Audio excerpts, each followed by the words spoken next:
नमस्कार साथियों। तो आज है 9 जनवरी 2026। दोस्तों, बाजार की सेंटिमेंट आज सच में बहुत ज़्यादा वीक था, जहां पे निफ्टी 50 के साथ मोस्टली सेक्टर, मोस्टली इंडेक्स सब नेगेटिव में क्लोजिंग दिया। बट अभी यूएस मार्केट की मूड थोड़ा सा अलग चल रहा है। देखिए, अभी यूएस में लोकल टाइम दोपहर 1:21 पे डॉ जोन्स की पोजीशन 0.41% ऊपर, जस्ट बिकॉज आज यूएस की अनएम्प्लॉयमेंट रेट आउट हुआ, जॉब डेटा आउट हुआ, और अभी सुप्रीम कोर्ट की डिसीजन के कारण रिएक्शन दोस्तों काफी बढ़िया था।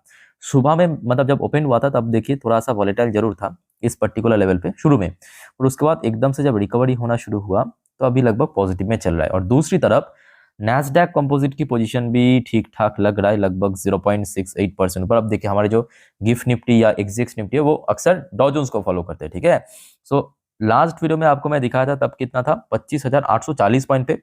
थोड़ा बहुत कम ज्यादा होता रहता है। अभी देखिए, ये वीडियो मैं रिकॉर्ड कर रहा हूँ रात लगभग 11:52 पे। डॉ जोन्स की पोजीशन 25,818 पॉइंट पे, मतलब उतना भी बुरा नहीं है, ठीक है। 25,818 पॉइंट, मतलब आज जहां पे हमारे निफ्टी 50 क्लोजिंग दिया वहां से कितना हो गया, अप्रोक्सीमेटली 135 पॉइंट ऊपर, 135 पॉइंट ऊपर अभी चल रहा है। तो मतलब अभी स्थिति ठीक ठाक है। अब देखिए, इसका बिल्कुल भी मतलब ऐसा भी नहीं है कि सोमवार बहुत बढ़िया होगा, सब कुछ सही हो जाएगा। वो डिपेंड करेगा, क्योंकि सैटरडे संडे के दिन जिस प्रकार की खबर, जिस प्रकार की अपडेट आएगा, ऑब्वियसली उसके ऊपर मार्केट रिएक्ट करेगा, जो हमेशा करता भी है, ठीक है। तो चलो आगे बढ़ते हैं अगले टॉपिक पे। Most important, Trump tariff case, no ruling issue by US Supreme Court on Friday. तो मतलब पोस्टपोन हो गया, कोई भी डिसीजन आउट नहीं हुआ। मैं आपको थोड़ा पढ़ के सुना देता हूँ, और नेक्स्ट जो डेट है वो भी दोस्तों दे चुका है। पहले अब देखिए यहाँ पे आर्टिकल में क्या कहा।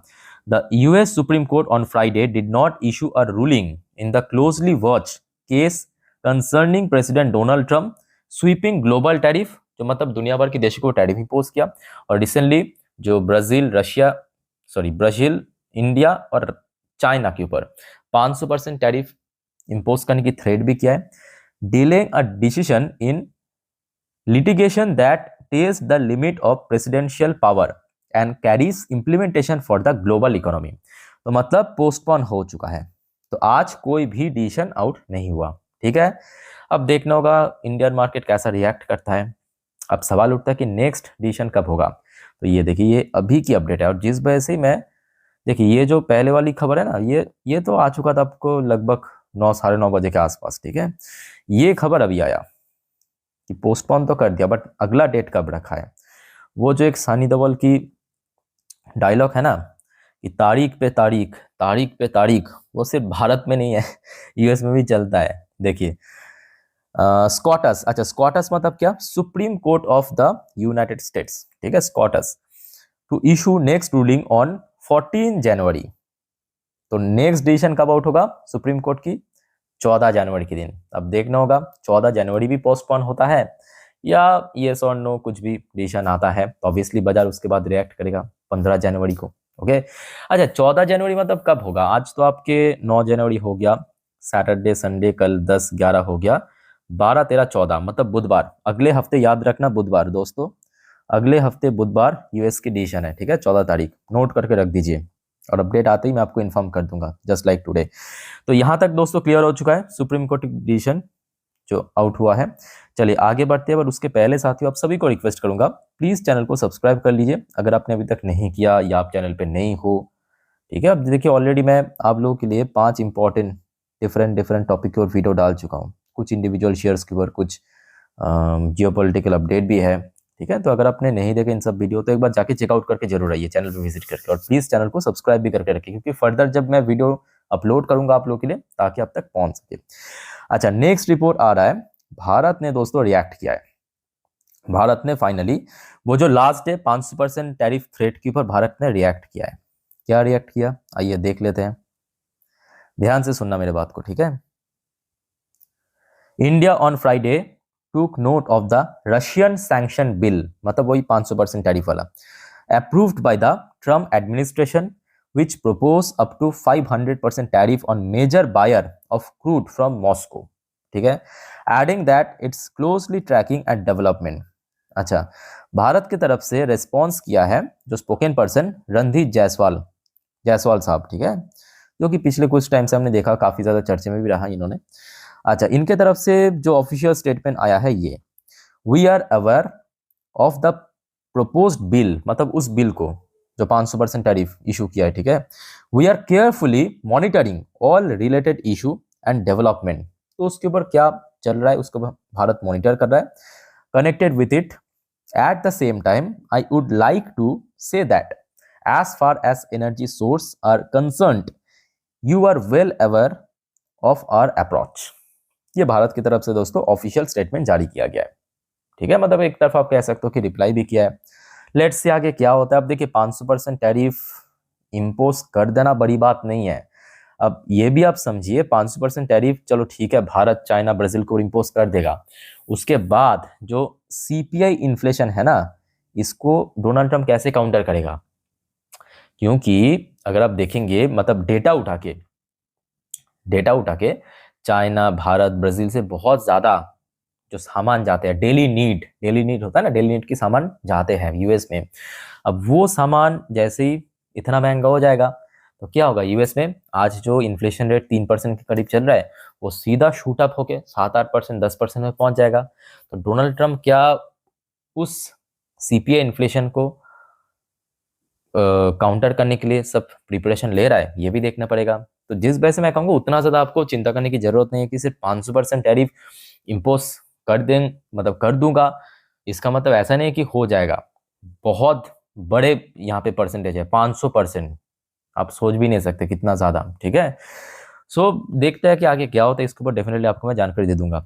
अच्छा, नेक्स्ट एक और रिपोर्ट भारत ने इशू किया है, मतलब भारत की तरफ से। देखिए, India closely following the development in Iran. अब देखिए ईरान पे भी माहौल उतना बढ़िया नहीं है, खास करके यूएस की तरफ से बार बार थ्रेटनिंग के बाद कहीं ना कहीं ईरान पे भी ना बहुत ज्यादा कैओस हो रहा है, बहुत ज्यादा प्रोटेस्ट चल रहा है। और रिसेंटली हमने देखा भारत की तरफ से, आई थिंक कि परसों की बात है, आपके साथ मैं शेयर भी किया था कि एडवाइजरी जारी किया है कि थोड़ा बहुत वहाँ पे अवॉइड करने के लिए, ठीक है। सो वहाँ पे भी माहौल उतना बढ़िया नहीं है। अब इस बीच में दोस्तों रशिया ने, अरे बाप रे, हाइपरसोनिक मिसाइल डाल दिया यूक्रेन पे। और हाइपरसोनिक मतलब क्या, ये न्यूक कैपेबल मिसाइल। न्यूक कैपेबल मतलब इसमें न्यूक्लियर वॉरहेड भेजा जा सकता है, ऐसे हाइपरसोनिक मिसाइल भेजा है, ठीक है। ये देखिए, Russia fire it's न्यूक capable hypersonic missile. Hypersonic missile की जो स्पीड है ना, जो शब्द है, साउंड की स्पीड से लगभग 10 गुना होता है। काइंड ऑफ आप कह सकते हो कि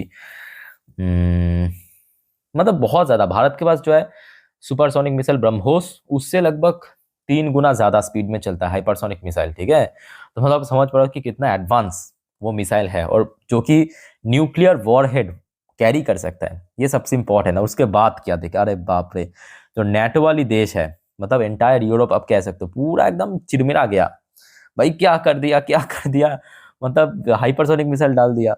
Russia launched a massive overnight drone and missile attack on Ukraine, including the rare use of nuclear-capable hypersonic missile, killing at least 4 people in Kyiv। मैं आपको इसका पूरा लिस्ट दिखाता हूँ, ये देखिए अगले रिपोर्ट पे, ये देखिए टोटल 36 मिसाइल दागा है, 36 मिसाइल, 242 ड्रोन। अरे मतलब पुतिन अलग ही मूड पे है, पुतिन अलग मूड पे है। 4 सिविलियन की। अब देखिए यहाँ पे आपको लग सकता है भाई इतना मिसाइल, इतना ड्रोन हमला हुआ सिर्फ 4 सिविलियंस के मरने के लिए, तो ऐसी बात नहीं है, ध्यान सुनना। ये सब मिसाइल को मारा जा रहा है, ड्रोन को मारा जा रहा है, कहाँ पे, यूक्रेन की जो वैल्यूएबल एसेट्स है, यूक्रेन की जो वैल्यूएबल एसेट्स है वहां पे दोस्तों हमला किया जा रहा है, ठीक है। तो आसपास की जो एक आध लोग वहां पे डेथ हो रहा है। और मास बॉम्बिंग देखिए in Ukraine, NATO border retail, पूरा एकदम। वो एक गैंग ऑफ वसीपुर में डायलॉग था ना मनोज भाई वाजपेयी सर की, कि इतना बम मारूंगा, इतना बम मारूंगा, धुआं धुआं कर दूंगा कुछ इस प्रकार की पुतिन सीरियसली ले लिया, इतना मिसाइल मारूंगा, इतना मिसाइल मारूंगा, पूरा धुआं धुआं हो जाएगा बाकी दोस्तों इस बारे में आप लोगों का क्या विचार है, कमेंट करके बताइए। अच्छा नेक्स्ट देखिए एक और रिपोर्ट। अरे बाप रे, इस तरफ डेनमार्क भी पूरा का पूरा आंख दिखा रहा है यूएस को। अच्छा, यूएस ने जो रिसेंटली कहा कि हम ग्रीनलैंड को लेंगे, वहां पे एक्वायर करेंगे। अब देखिए डेनमार्क जो है ना, ग्रीनलैंड को मतलब प्रोटेक्ट करता है। जैसे कि आप इस प्रकार के समझिए, भारत के एक पड़ोसी है नेपाल, ठीक है। अब देखिए नेपाल की जो प्रोटेक्ट करने की जिम्मेदारी वो भारत के पास है, ये याद रखना हमेशा, ठीक है। सॉरी नेपाल मैं कह रहा हूँ, भूटान, गलती से नेपाल कह दिया, भूटान। भूटान की जो प्रोटेक्ट करने की जिम्मेदारी वो एक्चुअली भारत के पास है, ठीक है। तो जिस वजह से मतलब कह सकते हो कि कोई अगर बाहर से हमला हुआ तो भारत उससे प्रोटेक्ट कर, मतलब ये एक प्रकार की एग्रीमेंट आप कह सकते हो, ठीक है। और सेम टू सेम यहाँ पे ग्रीनलैंड की जो डिफेंस या प्रोटेक्ट वो दोस्तों डेनमार्क करते हैं। सो डेनमार्क की जो डिफेंस मिनिस्टर ने सीधा सीधा कह दिया कि विल शूट फर्स्ट, पहले मारूंगा उसके बाद सवाल पूछूंगा कि भाई क्यों आया नहीं आया, आप पहले आके देखिए। सीधा सीधा आग दिखा रहा है, ये देखिए, ये मैडम आपके डेनमार्क की डिफेंस मिनिस्टर, मैं आपको एक बार पढ़ के सुनाता हूँ। ये देखिए इन्होंने क्या कहा।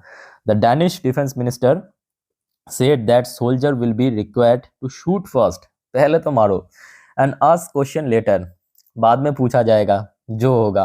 If the United states invade Greenland, properly कह सकते हो कि यहाँ पे यूनाइटेड स्टेट्स की नाम लेके थ्रेट किया है।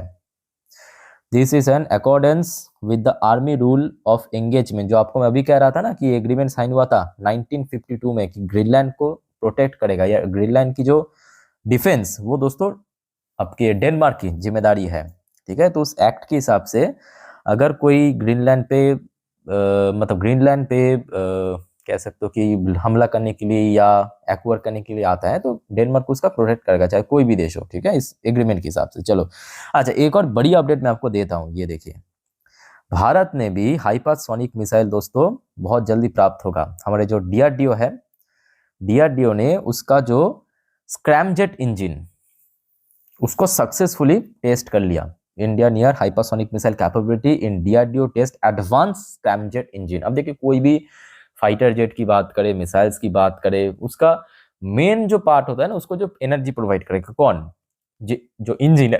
तो ये इंजन दोस्तों सक्सेसफुली टेस्ट हो चुका है, और इससे अच्छी बात क्या हो सकता है, बस मतलब रेडी करना बाकी है या असेंबल करना बाकी है, मेन इंजन रेडी हो चुका है, ठीक है। तो ये बहुत सही बात है।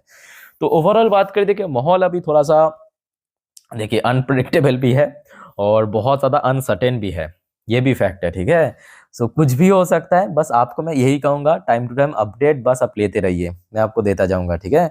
और फिलहाल अगर हम बात करें गिफ्ट निफ्टी की फ्यूचर 25,824 पॉइंट पे, डॉ जोन्स 0.46% ऊपर, नैस्डैक कंपोजिट लगभग 0.79% ऊपर। चलो अभी फिर भी सही लग रहा है। अब देखिए अगर माहौल बढ़िया रहा सोमवार बाजार ओपन होने से पहले तो आई थिंक कि थोड़ा बहुत रिकवर हो जाएगा, अदरवाइज जैसा चला है इस हफ्ते हो सकता है कि आगे वो भी कंटिन्यू हो या थोड़ा कंसोलिडेट भी कर सकते हैं, कुछ भी हो सकता है। तो ध्यान रखना दोस्तों, मैं मंडे बाजार ओपन होने से पहले रविवार के दिन मतलब संडे के दिन मैं आपको मार्केट के बारे में पूरा डिटेल में जानकारी दे दूंगा, और उसके पहले भी ऑब्वियसली बहुत सारे अपडेट, बहुत सारे जानकारी मिलते हैं, मैं आपको दे दूंगा, ठीक है। तो काइंडली चैनल को सब्सक्राइब करके रखिए, और कोई आपका क्वेरीज है या सवाल पूछना है मेरे से कमेंट करके पूछ सकते हो। मिलते हैं नेक्स्ट वीडियो में, टेक केयर, बाय बाय, जय हिंद।